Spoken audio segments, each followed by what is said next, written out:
the pause area. Remember, we focus on smart everyday moves that help us win with our finances.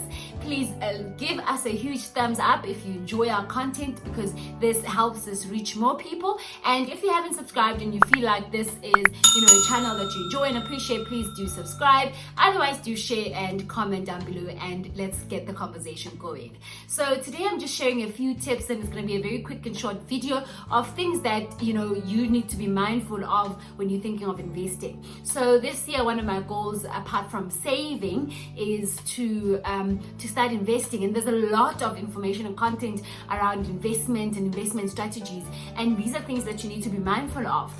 Number one is, you understanding the impact of whether you're going to have a recurring amount that you're investing, or if you're going to have a lump sum. Sometimes people get bonuses or a 13th check, or you started getting a payout from wherever, or this amount of money that you got, maybe from a stock fall. Be mindful of, the different investment vehicles or platforms that are available, and the impact of whether you're going to invest by putting in a huge lump sum, or if you're going to invest via a recurring payment. Some vehicles, such as the tax-free savings account, for example, will allow both. So you can save 36,000 rands as a lump sum, but you obviously have that limit per year. If you choose to invest more, that difference will then be taxed, but the 500,000 kept in your lifetime. But there is also an opportunity for you to invest in a tax-free savings account. I know it's funny because they call it a savings account, but it's really meant to be a savings or an investment opportunity, because you'll get interest depending again on the different providers that you sort of source that from. And you can get it as a recurring payment, where you can, for example, with Old Mutual, you can pay, I think, a minimum of 250 rands. With Nedbank, I think you also can put in a 500 rands, whatever you have available, and that will sort of help you decide what vehicle to use.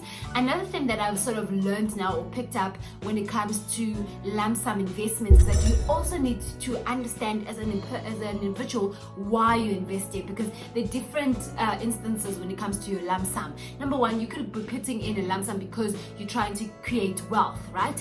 When you're creating wealth, is you are thinking long term, so you can't be putting it in 2 years and want to see difference, see the returns now. It's because, especially because investment is really a long time game, and markets can be volatile. For example, the things that are happening, or the impact of Ukraine and versus Russia, a war, the impact of COVID, many things changing.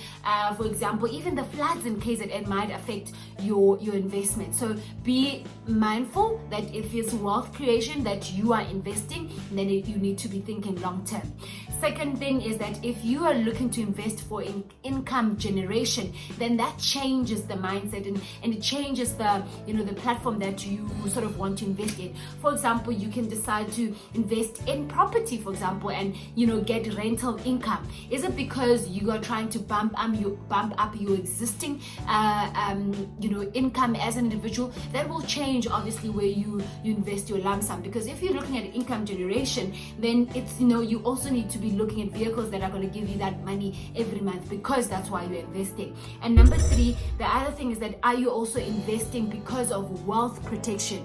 For example, that with inflation, it changes the value. 100 rands in 1994 and 100 rands today is different. So if you are looking at protecting your wealth, you also need to be mindful of. So it's just a few things that as we go into investments, as we go into these financial markets, let's start having the conversations and educating ourselves on what's there, and let's really be clear about our purpose for doing things. And this is what I picked up on my own, that I really need to be clear on the reasons of investing, so that I can choose the correct vehicles for investing, and understand the dynamics and the risks and terms and conditions that are involved based on my investment strategy. But anyway, thank you so much for watching this video. We'll see you on the next one. Bye bye.